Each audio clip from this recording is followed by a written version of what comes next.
do that part, and then I'll worry about it. All right, and we'll just switch. Okay, sounds good. All right.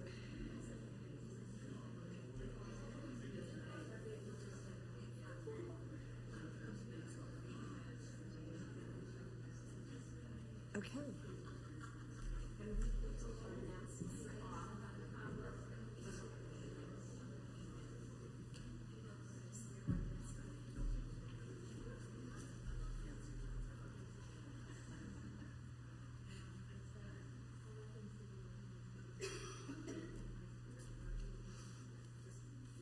Good morning. I always like doing that. I want to welcome you all. I think the weather kind of scared a few people off. We were supposed to have close to 50 today, and it's delighted to see you all. And this is the second presentation of the Life Strategy Series, so if you're not here for that, you better get up and go. Before we get started, I'm going to ask Pastor Brandon to come up and lead some prayer. Good morning, everyone. My name is Pastor Brandon. I'm from this associate pastor of this church, and I lead pastor for a Korean congregation. Welcome all, and you guys are blessed. This is going to be such a great time. Okay, let us pray. Gracious and Heavenly Father, thank you for giving us even this raining. We give thanks to your wonderful people for today. We gather here for not only our soul, but also our body. Give us your wisdom so that we can live our life for your glory. We are listening your voice through our wonderful speaker today. Awaken us and renew us by your Spirit. Thank you for your presence and your grace.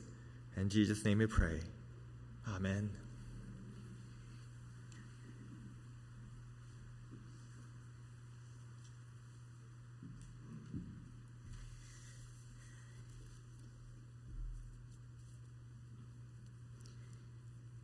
How many of you made the first presentation? You think Patty was pretty amazing? Impressive, right? She gave the amazing display of information, and during the information time, she allowed us to ask questions so we didn't lose our memory on what question we were going to ask later in the event. So just outstanding. Guess what? We have another remarkable speaker today. And I'm going to let Patty introduce him.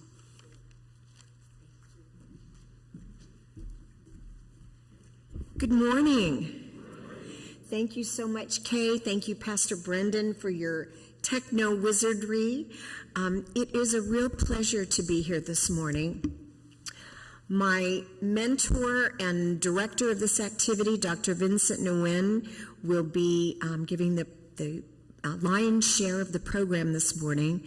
Dr. Nguyen is a geriatrician and board certified in hospice and palliative care, and he's the medical director for the palliative care department at Hoag Hospital. He's been practicing here in Orange County more than 25 years. I think I've known him 20 of those years.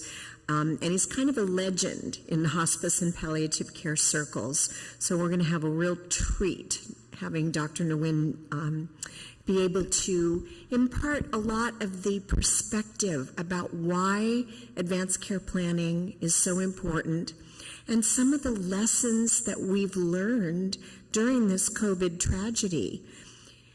Every person over 18 needs an advanced healthcare directive. So we'll talk about that a lot. And nobody likes to contemplate their own mortality. I don't care what denomination, I don't care what faith tradition.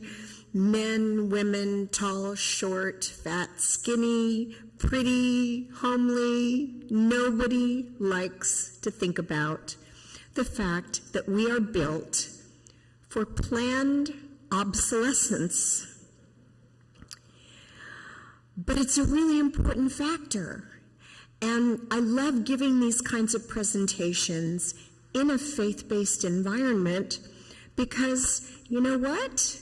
When this mortal casing stops, hopefully I get to go on to something even better. And so all of us share that bedrock faith that this here on earth is not all there is.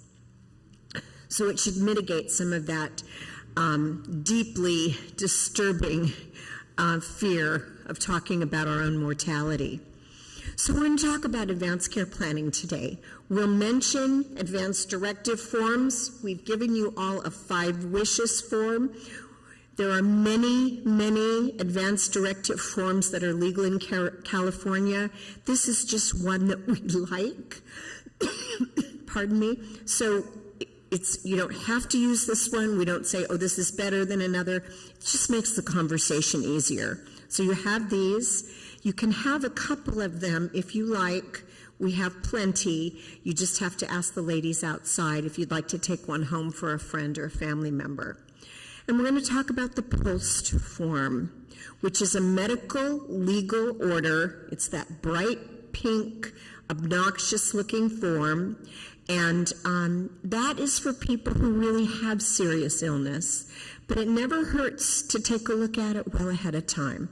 So that's part of why we talk about it today. And we'll talk a little bit about what does it mean to have CPR? What does it mean to have artificial hydration? What does it mean to be on a ventilator? Sometimes our notions about these therapies and interventions come from watching ER or come from watching some of the medical programs on TV where everything is glamorized. I can tell you categorically, you don't have cardiac arrest in the hospital, have somebody start you back up with CPR and the paddles, and then 30 minutes later have a cheeseburger with George Clooney. Doesn't work that way. So we'll talk about that. We'll have time for questions as we get toward the end, but if you have a really burning question, raise your hand. We can be flexible, okay? All right, those are the ground rules. A little bit about who we are and our mission. My day job is working for Alzheimer's Orange County, but I also spend a fair amount of my time every week working for Dr. Nguyen as part of the Hoag Palliative Care Team in community education just like this. We are very pleased to have as our sponsors Care Choices Hospice and Palliative Care and O'Connor Mortuary, pardon me, without whose support we couldn't do all this work. And they very graciously have provided your lunch today. So thank the ladies from Care Choices and O'Connor and let them know how much you appreciate. They're here on a rainy Saturday morning and they're supporting this work and this education.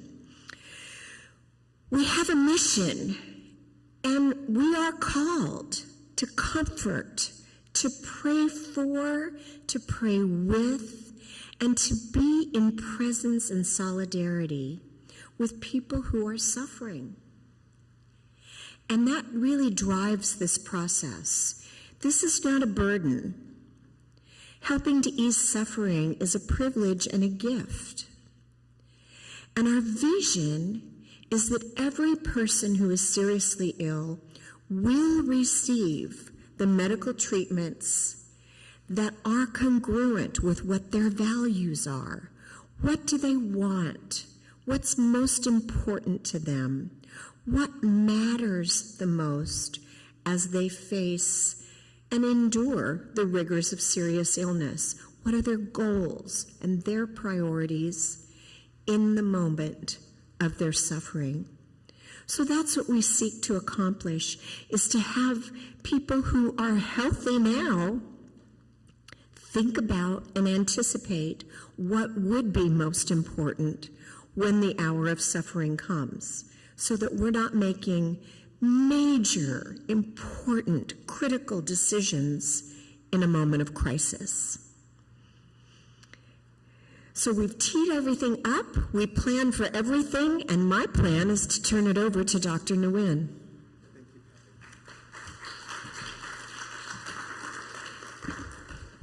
Good morning. I'm very pleased to be here, and thank you for coming on this wet day, but you know, it's good for the earth and we need the rain.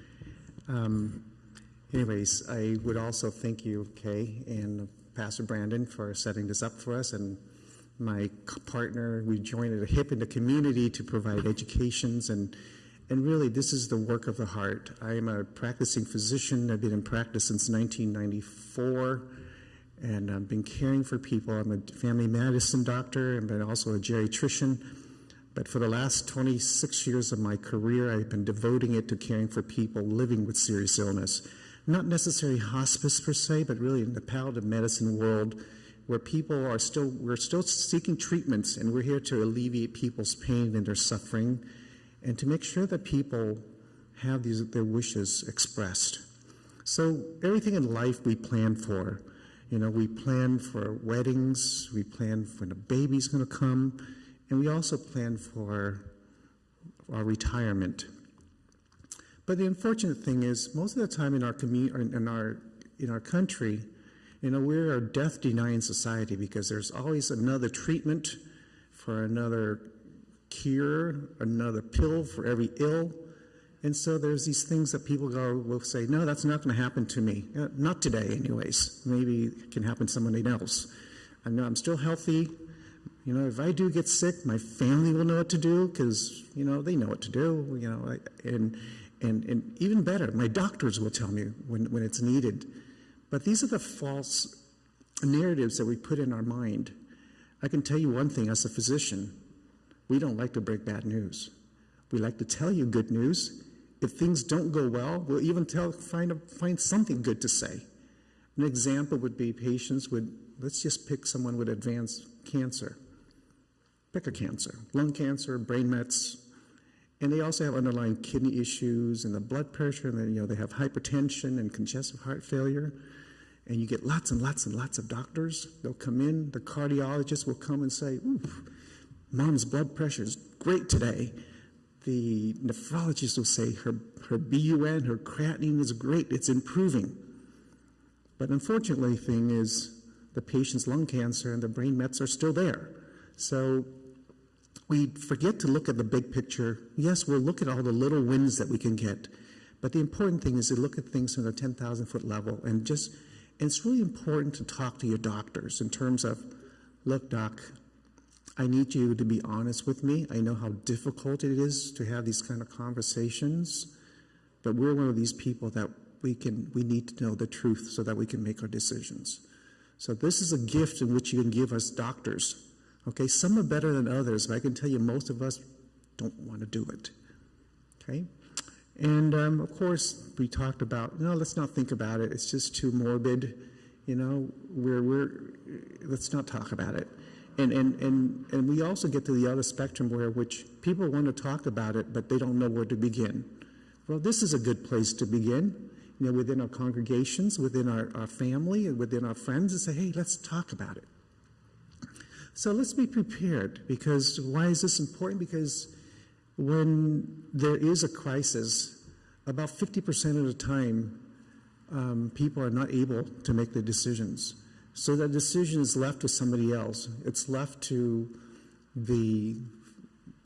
our loved ones or our family who may not have had this discussion with us, or we leave it to the doctors, because by default, if we don't have any discussions, our default of our medical society, our medical world, is we're going to do everything we can to sustain that life.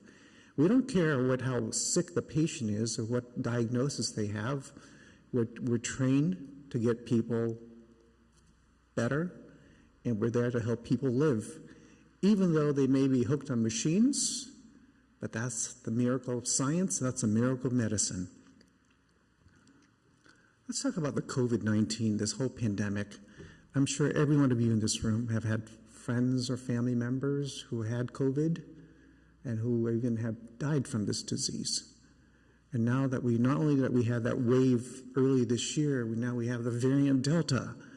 I can tell you from my experience working in the hospital, the first wave was quite tough and rough because we see people come in, we don't know what to do with these folks. They're sick, so we keep people away. Family members can't come in.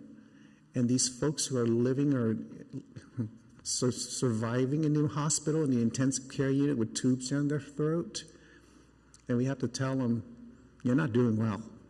You may die from this. And how tough it was to have these conversations with patients and for the loved ones that can't come in to see them in the hospital. And we have to break bad news to the loved ones. And of course, the family said, keep going, keep doing it. I said, there's not a whole lot we can do. So this is what we've seen. And now that we're seeing with the variant, when the first wave, we saw a lot of older people. The second wave, we're seeing younger people. They're staying on a ventilator a little bit longer, 2, 3, 4 weeks, and they're alert.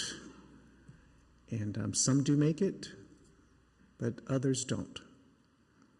And so the COVID-19 pandemic forces us on two things, I would say. First is hygiene. We cough, we wash our hands, we got to be clean, and we make sure that we're not contagious, and we're not, hopefully we don't get contaminated by others. But yet at the same time, it forces us to look at the importance of vaccines. The flu season's coming up.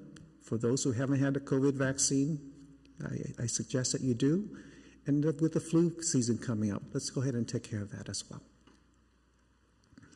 So Patty mentioned about, we're all here on this earth for a short period of time, and all of us will die. But it's important that we have at least an advance directive to tell our family, to tell our doctors what's important to us. And so I want to share with you a video, if we can get this to work. It's about Kate and her two dads.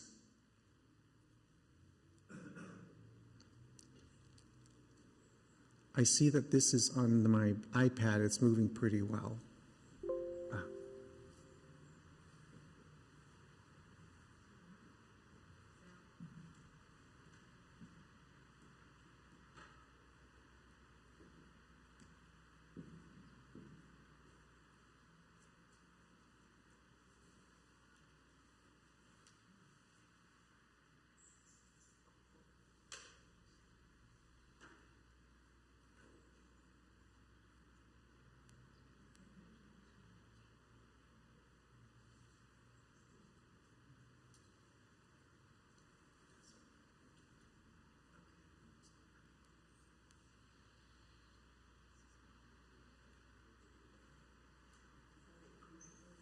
It looks like we can't make the technology work for us this morning, so we'll actually save it for another day. So patients want to talk to their doctors about their end-of-life wishes. We know this. We've done some studies.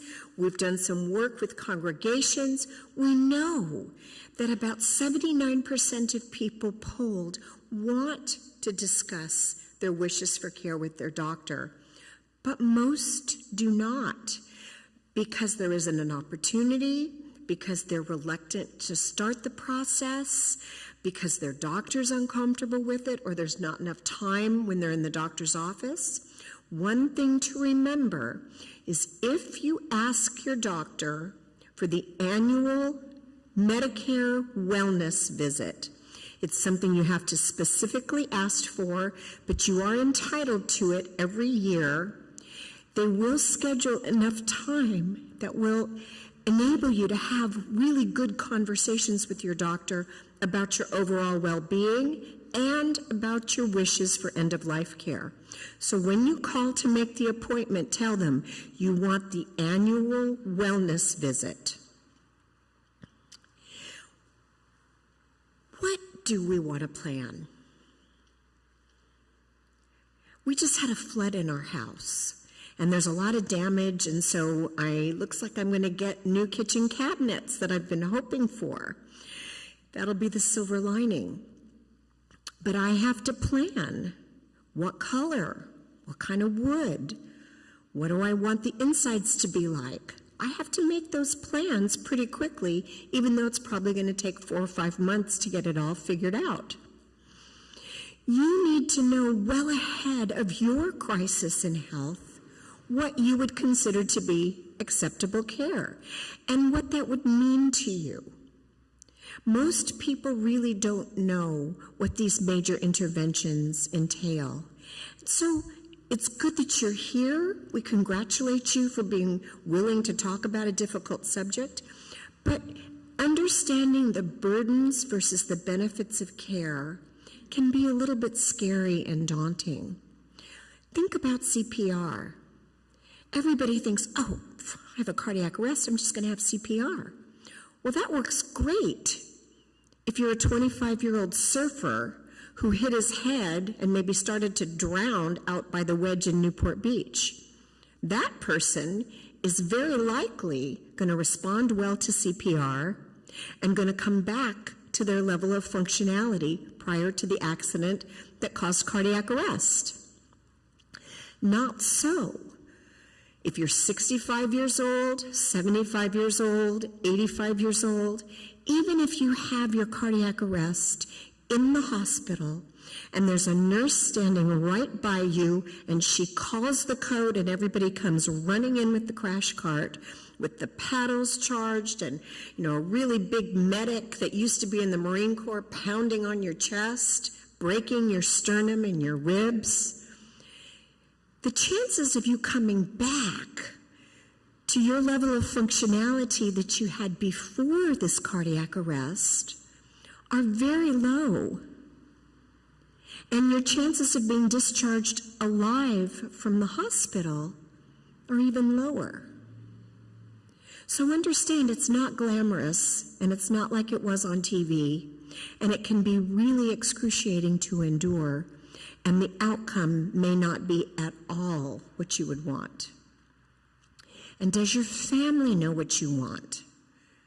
I was once told by a really smart social worker that if you have 7 adult children in a family, at any given point, at any given hour, you're going to have 9 or 10 different opinions because people don't know how they feel about things and they waffle and change and they hear their older brother whom they don't like say, oh, I agree with that, and then they disagree just because he said he agreed. Tell your family, talk to them about it, even if they say, oh, I don't want to talk about this, it's too morbid. Don't tell me about that. Say, well, you'll be glad I did, because if you're fighting in the hallway of the emergency room with all your siblings, that's not going to be a good way to say goodbye to me. And it causes family fractionation. You don't want that. So tell your family what you would consider acceptable, what burdens versus benefit would be okay, and identify who speaks for you if you can't speak for yourself. And think about this carefully. You may have 3 adult children and they all get along. In a crisis, I promise you they won't. And it's too much of a burden to say, well, I want you all to just speak for me. One person needs to be appointed, and they have to have the say. Otherwise, it becomes a mess. And I know my spouse is probably the nicest guy on the planet, but he's 12 years older than I am, and I will probably outlive him. Plus, he hates hospitals. He likes doctors, like Dr. Nguyen, but he doesn't like all the medical stuff. He doesn't even like to watch the medical shows on TV. He is not my spokesperson on my advance directive. It would be too hard for him. He would not understand what the doctors were saying, and it would be a horrible burden. So my daughter, who's a nurse, is my spokesperson. Think carefully about who will speak for you in a crisis. It may not be your spouse. It may not be your oldest son. It may have to be your best friend who lives across the street. And give them that information of what you would want, and make sure everybody in your circle of life knows that they're the person. Give them a copy of your executed documents. Magnet one to the refrigerator. Give a copy to your doctor. Don't keep it locked up in your lawyer's file cabinet. I'm going to tell you one story before I hand it back over to Dr. Nguyen. A good friend of mine who was a medical social worker, she was a little older than I am. She had had a serious cancer episode. She had an adult son who had some problems in life. She named one of her colleagues, a very close friend, to be her spokesperson in her advance directive. She executed her documents, and she left copies with her attorney. She went to Palm Springs on vacation with her sisters. She suffered a terrible fall on concrete steps outside the hotel and had a massive traumatic brain injury.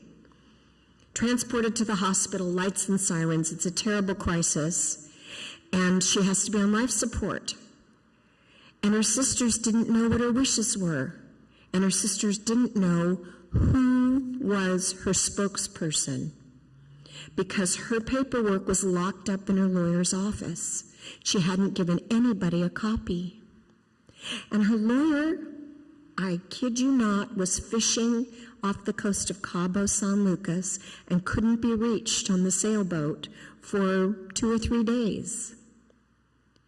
So when they finally reached him, then they knew who to call, but that colleague had never been informed that she was the spokesperson. So it took her a day or so to kind of take a deep breath, get out to Palm Springs and be there, and then they could collectively understand what her wishes had been. She suffered for a week with care that was not going to change her outcome and was not what she wanted based on what she had written down. But because she hadn't talked about it or given copies to anybody in her family or her circle, her wishes couldn't be met for a whole week. Don't do that to yourselves. So only 7% of patients report that they have talked to their doctor. And only 13% of people who are over 65 say they've ever had a conversation about important medical interventions with respect to end-of-life care with their physician. Don't be those people. Be the people that know what you want, tell your doctor what you want, and tell your family what you want. Dr. Nguyen?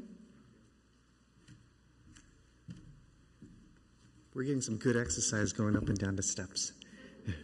So let's talk about advanced care planning, and we talk about having a serious illness conversation. This is not about conversation about death. It's about life. It's about how do I want to live if I have to face with a serious illness. So I lined this up just to show you that, let's think about it, let's talk about it, let's choose what's important, who's going to make that decision for us, and let's complete an advance directive or opposed. So when we talk about thinking, what do we need to think about? Well, there are some resources in the community that can be a trigger to have these kind of conversation. Dr. B.J. Miller, who is a friend of ours, he's acquired he lost part of his limbs. He went to Yale Medical School, and he was frolicking around in one of those trains, electric trains, and he's had his watch on the top, and all of a sudden the current from the wire snapped through his watch, and he just blew through extremities, and so he had to live through what it's like to be at the brink of death. And he chose to go into medicine, and he chose to become a palliative care doctor. He talks about these stories about how do I help people live, and what is it like to be faced with end of life at such a young age. And so he uses those experiences to help patients in the community. Patty and I have been at this work for about a decade. We utilize the films like Endgame and Being Mortal. These are wonderful video clips in which we get the audience to become engaged. You know, we show this video for about 30, 45 minutes, and we afterwards we say, hey, let's have a conversation. What did you learn from that? What are you going to do with what you learned? And we kind of give people language, the way in which they can go out and talk to their families and talk to their loved ones and their doctors too. There are two wonderful books, The 4 Things That Matter Most by Dr. Ira Byock. He's a wonderful friend of ours too. He's really my mentor. And Being Mortal by Dr. Atul Gawande. I really want to emphasize the 4 things that matter most that Dr. Ira Byock talks about is that, you know, when our loved one is sick and they're not at the end of their life, what are the 4 things that matter most? I'll summarize it for you right now. First thing is, this is an opportunity. Let's not waste the opportunity to let them know how much they are loved. So I love you. The second thing is, I really appreciate you. Thank you for all these wonderful years. Thank you for all these months that you've been with me and loving me. The third piece, comes to be more of the Christian thing to do is the forgiveness, because we know that forgiveness cleanse the soul, cleanse the heart, is to be able to say, I'm sorry. And the fourth is asking for forgiveness and to be able to forgive others. So these are the 4 things that Dr. Ira Byock talks about. Great things. And then these games that people play with, and the Go Wish cards, and we have all sorts of tools, and we can always bring this up at a later time. Talk. Second part is talk, and we hear this again. Okay, how do we have this conversation? You know, we take advantage of what's going on with the COVID, this pandemic that we have. It forces us to have these kind of conversation because we don't know what's going to happen, and talk about what makes your life meaningful. You know, if I were to get sick, how do I want to live? Do I want to be on machines for indefinitely and waiting for a miracle to happen? And I've spoken to many people, Christians and non-Christians alike, and the way that I see this is, you know, we have a faith in a God, and I try to remind people that, you know, God is not a genie. When you pray, you rub this thing and you're okay, these are my wishes, make it happen, and when it doesn't happen, people lose their faith. And I kind of remind them that when you pray, you're not praying to have God change his mind. You're praying for acceptance, whatever God's plan for us. So when you reverse that, it changes our perception of because God already has that plan for us. And so it's about not to changing God's mind, but to change our heart and change our mind to be open to whatever it is. Even to our loved one who's dying, it may mean that they're going to a better place. And when they're sick, it also prepares us for these invaluable time, these precious time to be able to do those 4 things that matter most. And I think there's a 5th thing in there. It's when you're done with saying, I love you, I thank you, please forgive me, I forgive you. The 5th part is, it's okay to let go. How many times have we seen family members, they sort of linger for a long period of time. They go, well, they're not dying, what's happening? Well, maybe there are things that were unsaid, undone, that needs to be said and done. And we have seen people that, you know, the doctors, and we tell families, say, oh boy, this person ain't going to make it for the next few hours, or maybe a day or so. But they have a son or a daughter who was in Afghanistan or in Kuwait, wherever they were, and they were stuck there. And these patients, they wait for their loved ones to come back to spend that time with them to be able to say those goodbyes. But anyways, when we talk about values, it's really important to define, how do you define quality? What's quality for one person may not be quality for another. I think there's a time to fight our disease. When we're sick, this is what doctors are trained is. We're trained to fight the illness to help people live. But we recognize that as doctors, we cannot give people immortality. So there comes a time in which we have to fight for time. Fighting for that time that the person have to make that as quality as possible. I'm not trying to keep fighting for the sake of fighting. And choose. We're going to reiterate this to you over and over again. Who is going to be the person who's going to speak for yourself? And who is that person who's going to that you trust that's going to follow your wishes and can make the decisions, and who have that intestinal fortitude when pressures are mounted against them. You may have children, 5 or 6 kids, and you appoint one child to make that decision for you, but the other 4, they live across the country, scatter all over the place. I've seen this happen many times. And when that one daughter or that one son who has that responsibility to make decisions for their loved ones, and the other 4 siblings are not, they feel the guilt, so they come back in and they start countering this person and saying, why did you do that? And so I think it's important that person that you choose will have the gut to stand up. These are mom and dad's wishes. I want to honor it. This is what they told me. So a gift that you can also, besides to help that son or that daughter that's going to be the DPOA or the director or the attorney for healthcare, is you may want to let the rest of the kids know that these are my wishes. And how about spouses? I have had a patient who I thought was kind of funny at first. I had a gentleman who has pretty advanced heart disease and lung disease. He comes back and forth to the hospital every month for about 7 months. And every time he comes in, he goes and he has the COPD exacerbation. He can't breathe, so he need to be hooked up on machines, ventilator down his throat, because our goal is to get him off the ventilator. But he needed that ventilator to get through that acute crisis. And after the 7th time, he says, Doc, I'm so tired of doing this. I know my disease is not getting better. It seems like, it's over the last 7 months, I've been coming to the hospital much often, and I don't want to do this anymore. And I said, good. We've been trying to talk to you about your advance directive. He said, yeah, I didn't want to think about it. And so I spoke to him in the intensive care unit of all places, and I said, intensive care unit, it's not the best place to have a goals of care, but in this case, we needed to have that discussion. And he says, I don't want this. And his wife was next to him. So I said to him, so have you chosen who's going to speak for you? That you don't want this anymore? And he looks at his wife and said, she's going to make decisions for me. I said, okay. I look at the wife. I said, did you hear what your husband said?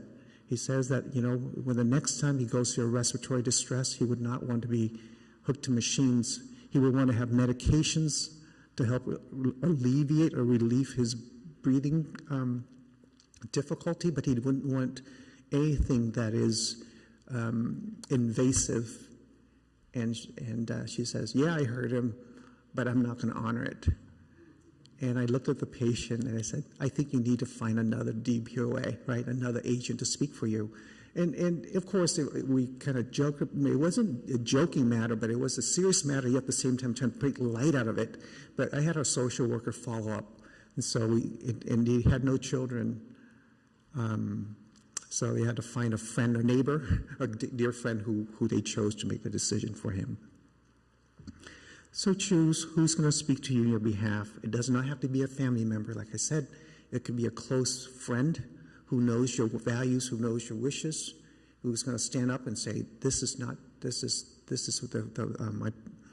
this person would want. And we talk about the advance directive, the 5 wishes, and the pulsed. How many people have seen this form before? Okay, a handful of you, maybe 15, 20%. We'll talk about the pulsed in a little bit. The pulse stands for Physician Order for Life-Sustaining Treatment, and that's exactly what it means. I'm going to fly through this advanced care planning. It's a process intended to respect the dignity of the person's life, to make sure that they receive the kind of treatment that they want and not receive the treatments that they don't want. I think the thing about the advance directive, and even the pulsed, this form, it's not about just filling out the checkbox, filling out whatever is just for the sake of filling it out, but it's really a communication tool. And in our field of work, I use this as it's not just only a communication tool per se, but it's also a type of care planning when patients go from one setting to the next. You may be at home, you may end up going to the hospital, you may be going to a nursing home after the hospitalization for a few days, for a few weeks to get better, to get therapy before you go home. But having one of these forms, it becomes like a community care planning guide to let people know that these are my wishes, these are important. So these things should be in your medical record. At Hoag, we put everyone's, when we get the advanced directives and the pulse, we scan it into the computers, into patients' medical records, so that wherever they go, it's in the record. And then we use EPIC, EPIC. So there's a lot of hospitals in the area that uses the same medical record system. So the advanced directive is not a prescription. It's not a do not resuscitate order. And the advanced directives, I've seen multiple forms. I would dare to say there's hundreds of advanced directive because there's these tweaks. And the form is typically, it's lots of legalese. A lot of the language is says something. If my condition becomes incurable, irreversible, I would not want this. But it is written in a clear way to lawyers and for people who are in the legal field. But for most of us who are not, it becomes kind of hard to understand at times. And with the advanced directive, they talk about witness. Who's going to be witnessing that you signed that? It could be, but how the witness cannot be the physicians or the employer or the employee of the healthcare provider. Do people get a copy of our slides? You're welcome to these. These are a lot of written words. I just like to go shoot from whatever's on my mind, and I'll talk about, I think, what's important. And I think it's important that, it's all about communication. I like to talk about the POLST. The POLST is a relatively new form in the state of California within the last decade. And Patty and I, we were responsible for rolling out this form in Orange County. And we want to make sure that the healthcare system, the paramedics, the nursing home, the home health agencies, the hospices, they all utilize this form. And so we did a pretty good job over the last decade. So if there's any legacy, this is ours, to make sure that people's wishes are being utilized. This legal form is a lot less complicated than the advanced directive. As you can see, it's just a single form. It requires 2 signatures, the physician, the nurse practitioner, or a PA, and plus the person who can make their own decisions or a legal decision maker. And it's all about the conversation. But the thing about the PULSE is it's not meant for everybody. The advanced directive is like what we said, these are for our wishes made in advance. Maybe we'll never, ever, ever have to get to use it, maybe in a long, long time from now. But for the PULSE, it's really meant for people with a prognosis that we have to ask the doctors and say, dear doctors, do you think this person has a prognosis of less than 12 months because of their illness progression? If the answer is yes, it would not surprise me if this person will not be here next year because of their illness or because of their disease progression. Fill out one of these forms. Because I can tell you this is a very, very practical form. It's an actionable form. Whereas the advanced directive, it doesn't hold teeth. All it does, it's a written communication. This is what I would have wanted. But in an acute situation, it doesn't hold water. This form does, and we'll talk about this. The beauty of the PULSE is that it is one of these documents that are recognized by the emergency medical services. This is when someone calls 911, the paramedic comes, they'll look for this form. This emblem that you see in the top left-hand corner, this is their emblem, this is what's theirs. So the advanced directive does not. So by law, the paramedics will follow these forms. So it's mandated that this form is to be followed when it's completed, but however, this form is not mandated to be filled, but we are recommending it to be done. Okay? Let's go through the form in a little bit. This form can stand on its own, but it does complement the advanced directive. The way in which it complements it is the advanced directive appoints the DPOA. Who's going to speak for me when I can't speak for myself? And they have a general idea what I would want. This form is for an acute situation, and let's go through that together. Can we get the form passed out? This is wonderful. Before I get to the next portion, anybody have any questions regarding what we talked about so far? And then I'll continue when everyone has a form.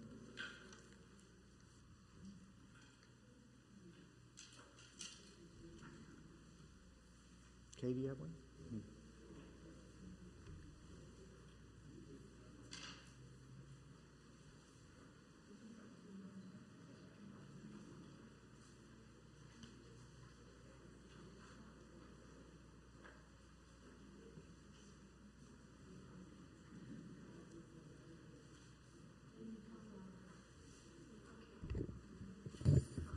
Speak louder.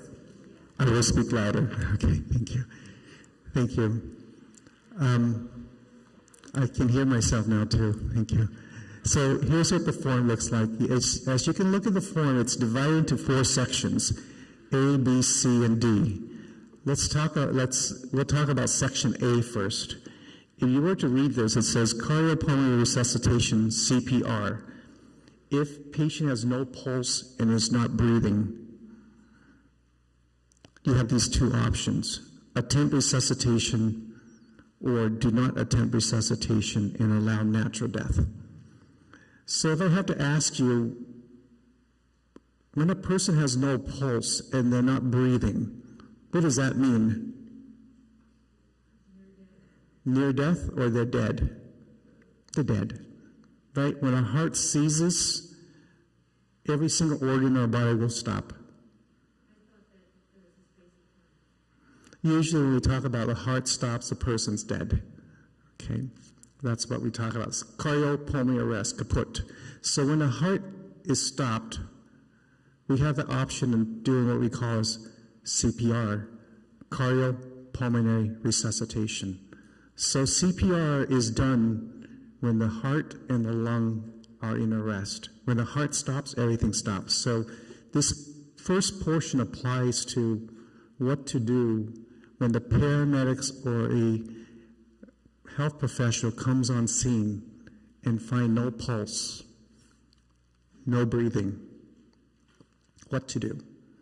You can, number 1, attempt resuscitation, doing CPR, or do you allow that person to die a natural death? It's different for someone who's healthy.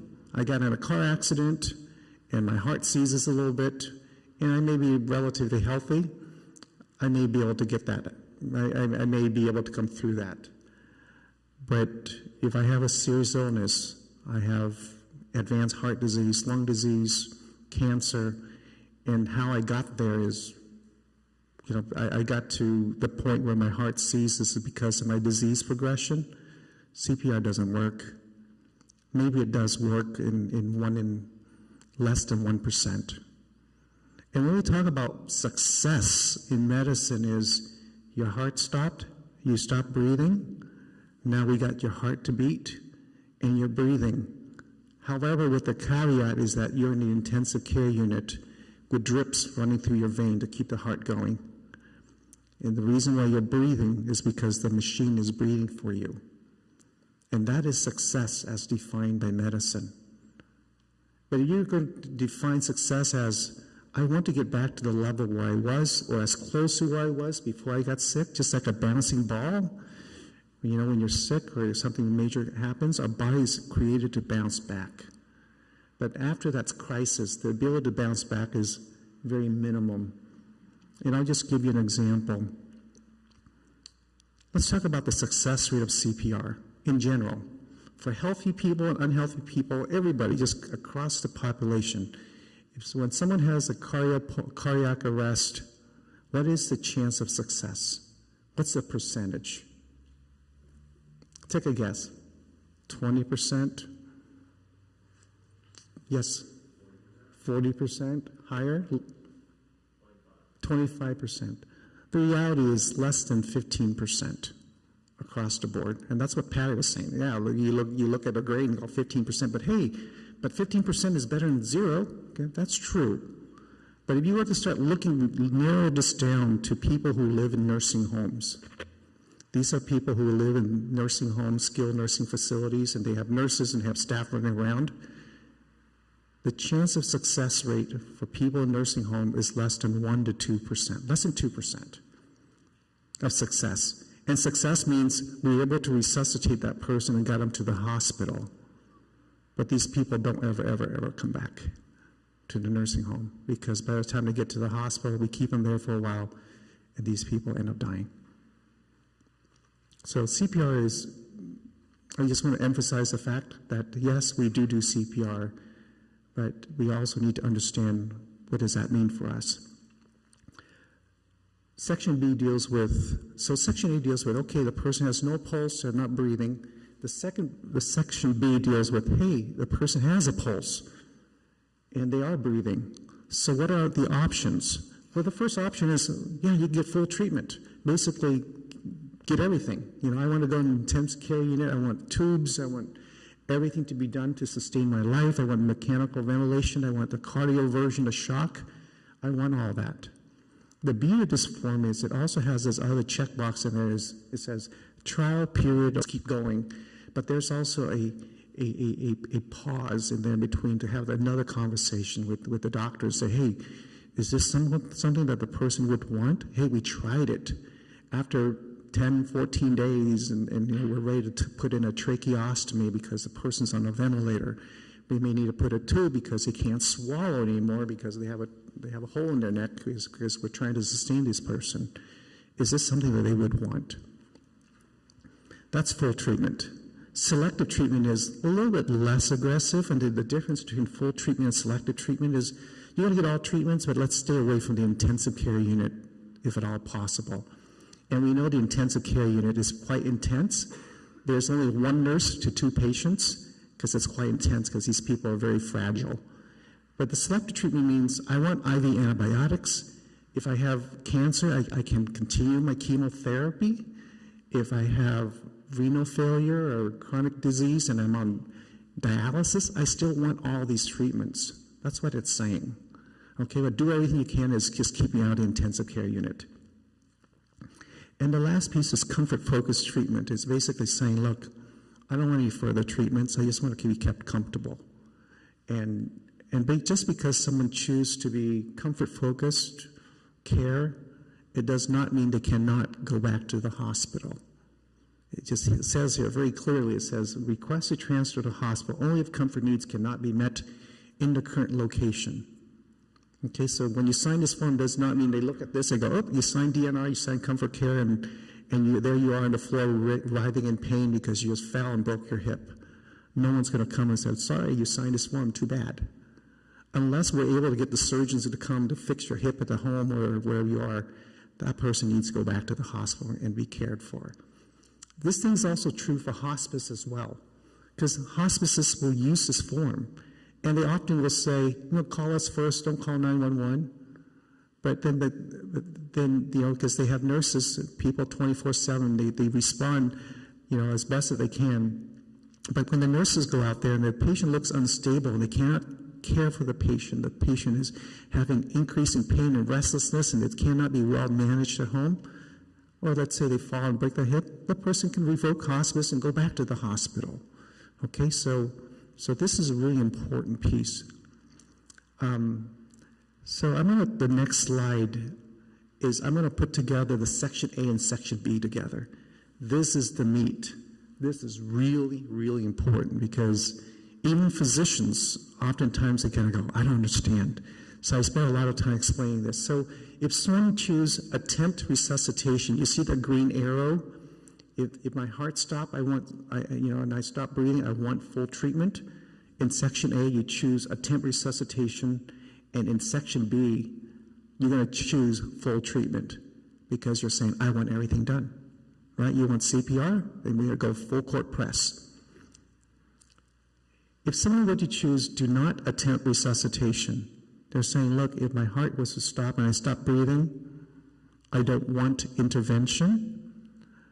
But if my heart is still ticking and I'm not looking too good, I have 3 options. Okay, so a person can be DNR and they still can receive full treatment. I'm going to say that again. Really important concept. Someone can be DNR and still receive full treatment. Why is that? Because DNR deals with what to do when a person is dead. No pulse, not breathing, that person's DNR. But when they still have a pulse, they're still breathing, but they're unstable medically, they can be treated and be treated aggressively. Okay? And of course, DNR may mean, I don't want to go to intensive care unit, I'm tired, I am just done. But I still want to pursue treatments, whatever needs to keep me going. And there's some people who said, I'm done. I just want hospice. I just want comfort care in the last 6 months of my life. So if you can pick up anything from this pulse form, besides its EMS, is the emergency medical services, and there's this emblem at the top, it's this. It's this very slide. This is the meat and bread and butter. Any questions? Clear? Yes, sir.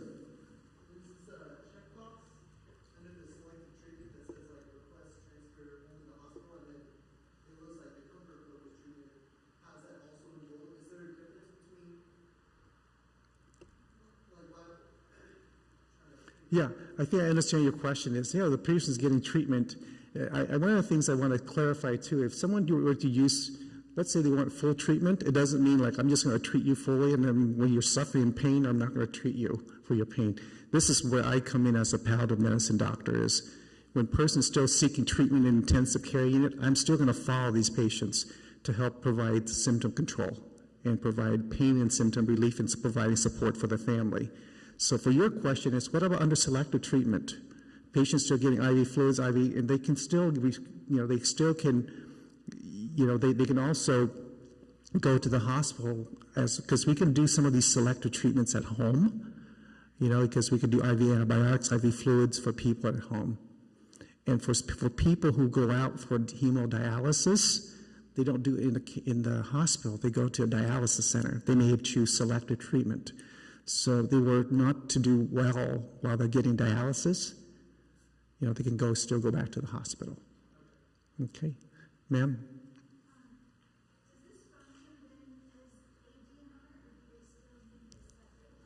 Okay. This form is called the pulsed, and it can stand on itself if someone chooses DNR. So this is a form that not only says do not treat or do not resuscitate, it also means here are some treatments that I want. Okay, so this form, the DNR here, I want another point which you brought up is very important here is do not resuscitate does not mean do not treat. Okay? DNR does not mean do not treat. It just means when a person is no longer responsive, they're dead, we make sure that they're kept with dignity. And if they still have a pulse, they're not doing good, they're not doing well, we need to treat. You had a question, sir?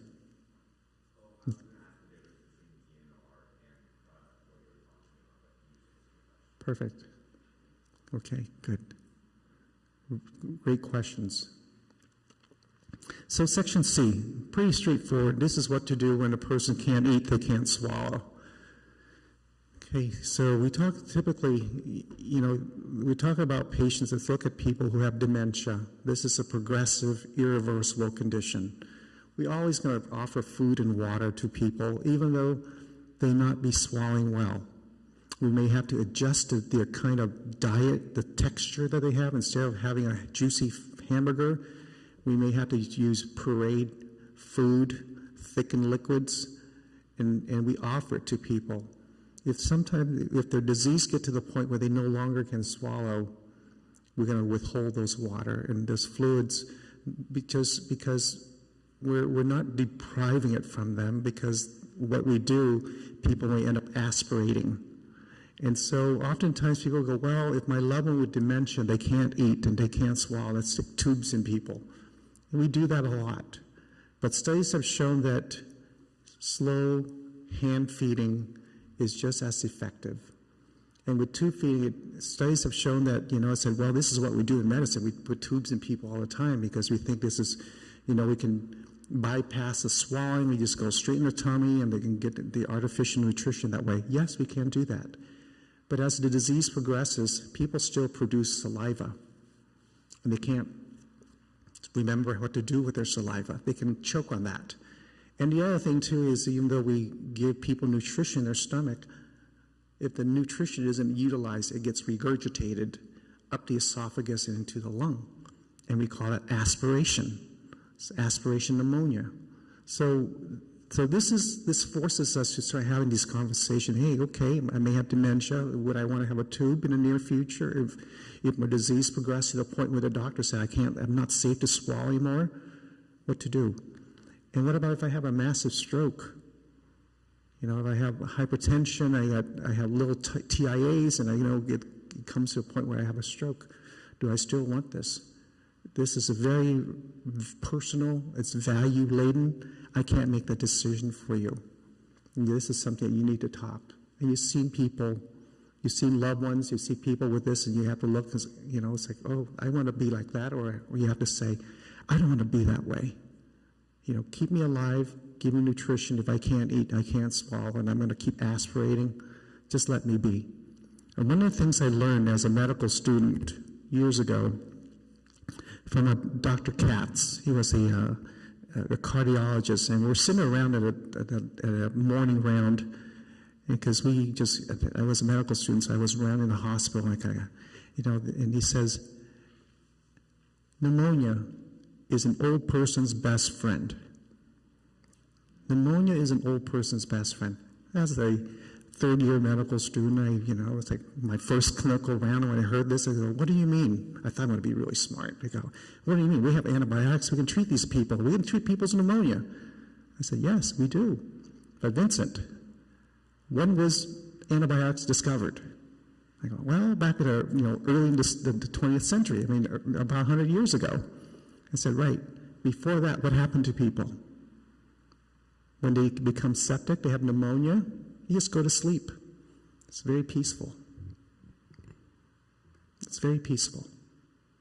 And I go, oh, just because we have something doesn't mean we have to use it. So this is where the burden, the benefit need to be evaluated.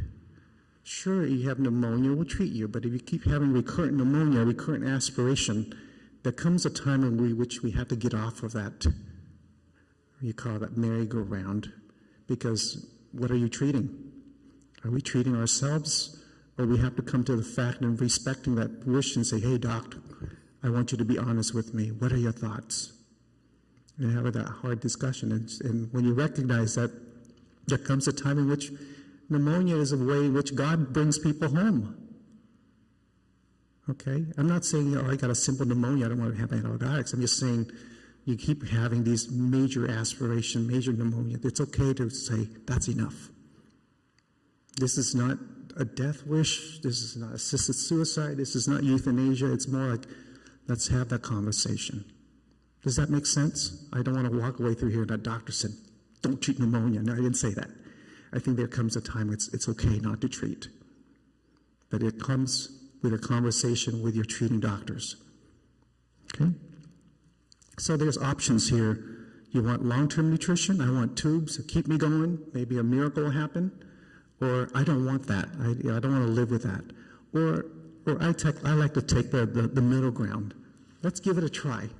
Let's give this person, if they can't eat, can't swallow, let's give it a try with an artificial nutrition just to see if we can get the person over the hump. I'm talking about the first, the initial phase, right? This is the first time a person has this massive stroke, and maybe they'll bounce back, and maybe they need to have that NG tube, the artificial nutrition for a while, and to see how they do. If the massive stroke is so huge and the person is in a semi-comatose state and they're not going to come out of it, it may be okay to say, that's enough. We're not doing this anymore. And just allow nature to take its course. And leave it up to the palliative care team, the doctors, to do the right thing to ensure that the person's comfortable. Give them oxygen and a little bit of morphine if needed to help with their respiratory distress. And since we talk about morphine, I'm just going to say, because people all do, oh, how much morphine do you use? Well, we give medication that's proportionate to the symptoms. Yes, morphine is used for pain. It's also used for shortness of breath, for people with respiratory distress. It doesn't mean that someone's dying that everybody will have morphine. No.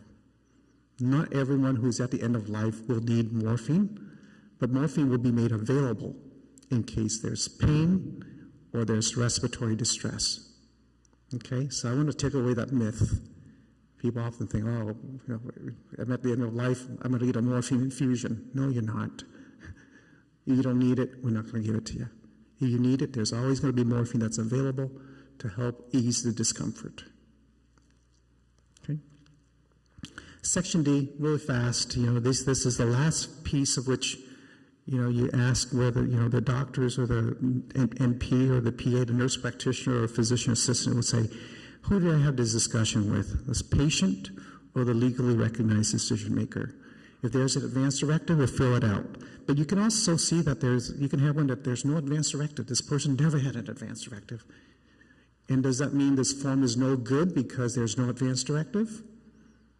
No, the form supersedes the advance directive in a way, if it's made, because the form is done today, right? Because it's, so this is where you put down the healthcare agent and the name, the phone number, requires a signature of the medical professional and a signature of the patient or the legally recognized decision maker. It's pretty much self-explanatory there. Okay, so who can help a patient or legally recognized decision maker complete a pulse? Anyone can who's trained in doing this. Doesn't have to be a doctor. Social worker, nurses, social service designee, people within the congregation who's trained to have these conversations, you can do it. So now that the pulse is completed, what's next? As Patty said, don't put this in your file and lock it up, because we talk about the pulse is recommended for people in the last year of their life. We want this to be easily accessible. If it's in the nursing home, the nursing home knows what to do. They'll put it in front of the chart. If it's at home, put it on your refrigerator or behind your door or something, because this is where the paramedics are trained to look for this. When they come through the house, they got to go to the refrigerator and see what's going on, where the meds are kept, if the pulse is there. If the person's in the room, they'll look for behind a closet, or behind a door. So it's the reason why it's gnarly pink, because it just pops out at you when you come in the room, right? And again, in the hospital at Hoag, we scan this and we put this in the patient's chart. It's already there. So we talked about picking someone, choose someone who can speak for us. So in California, there is no hierarchy of surrogate decision maker. That means it doesn't have to be your wife. It doesn't have to be your kid. It could be your next door neighbor who knows your value. That's just all. That's what it means. Okay. Advance directive versus the pulse. So we're at the end in which we're going to summarize why advance directive, why pulse. Advance, for anyone who's older than 18, this is for people who have serious illness, last 12 months. There's very specific orders, specific treatments, what I want and what I don't want. This is really broad. If something were to happen to me in the future, if my condition is incurable, irreversible, my quality of life is just mere existence, that's what this form is about. It can be in both of this, the advance directive appoints who's going to speak for me when I can't speak for myself. This form will say who's going to speak for you when you can't speak for yourself. You need to write that in here. Oops, sorry. Okay, that'll wake you up. Patty, can you take care of the last few slides? Okay, bring us home. All right. Thank you. So keep these documents handy, and at least every 5 years, dust them off, review them, make sure that they're still appropriate and current. Because if you appoint a decision maker who's your best friend and that person dies, you need to have somebody else named. Or what if you have a falling out or a divorce, or you've named your spouse and your spouse dies? So every 5 years at a minimum, take these forms out, revisit them, talk about them, and let's say you have a major change in your health. You have a cancer diagnosis, or you have a major heart attack. That's also a good time to take your documents out, look at them, make sure that they're current according to all of your current needs and wishes. And then make sure copies go to your family, to your doctor. Take them to the hospital where you would be likely treated, where they can scan them into your medical record. Give them to your next door neighbor or the person across the street who might be the one likely to call 911 if you have a heart attack on the driveway going out to get your mail. Make sure the people around you know who to call, what their phone number is, if something wasn't right with you. If you haven't come out of your house for 3 or 4 days, do your neighbors know who to call? So do those kinds of very practical things that will then give you peace of mind, and you might be surprised just how much peace of mind it gives the people who love you. Thanksgiving is coming up, and people think I'm a little bit crazy, but I think after you've served the turkey, but before anybody gets pie, bring out these documents. Take home a couple extra so that the people in your family know how important you feel it is for you to have your documents in order, but for them to have them too. You can talk about how grateful you are for all of your blessings in life and say, you know, if something really serious were to happen with my health or your health, we would all want to know how best to proceed in order to stay in concert with your values and wishes. So I think it's a great time, and people laugh at me, but you'd be surprised just how many families have called me 2 weeks before Thanksgiving and said, can you send 15 5 wishes? So use this opportunity to talk to your families. We thank you so much. We're a little bit over time. We will stay for questions if you like, but if you have a burning question for Dr. Nguyen, we'll take 1 or 2, and then you'll be free to go and get your lunch. All right, yes, ma'am.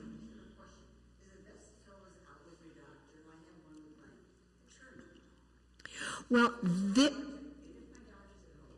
yes. This is a document that needs to be completed with your doctor or with a nurse practitioner or physician's assistant. This is a medical order. So yes, it absolutely requires a conversation with a physician. Did you want to add? That's correct. The lawyers you can show this to your lawyer and he can keep it for you, but it's a physician order. So talk to your doctor and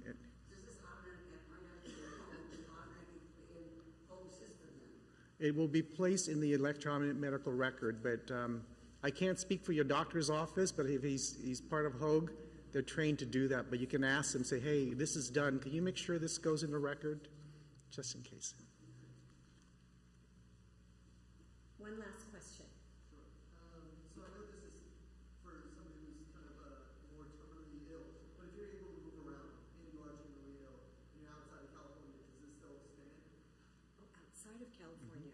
All right, that's a really great question. Many states, about 36 states now, have an equivalent form to this, but this is really only legal in the state of California.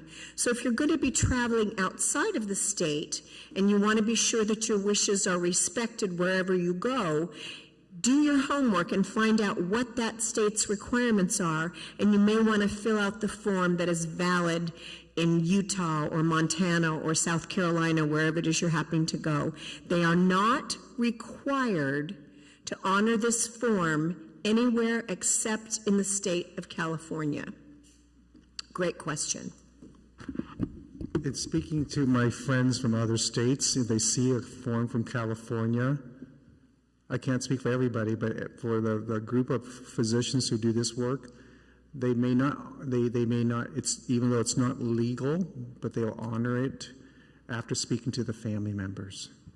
Very well. Thank you very much. I hope you've enjoyed today's program.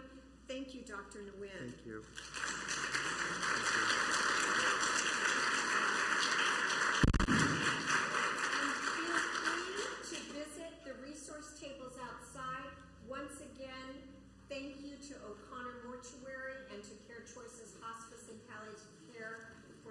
sponsoring the event today and for providing your wonderful lunches. Have a great day. I'm going to close with one little thought from Psalm 91. I think that your guardian angels are always watching out for you, and some of them may have encouraged you to be here today. And Psalm 91 says, "For to his angels he's given a command to guard you in all of your ways. Upon their hands they will bear you up, lest you dash your foot against a stone." We've talked about things a little more serious than stubbing one's toe today, but let your angels help to guide you as you make these important decisions. Have a wonderful day.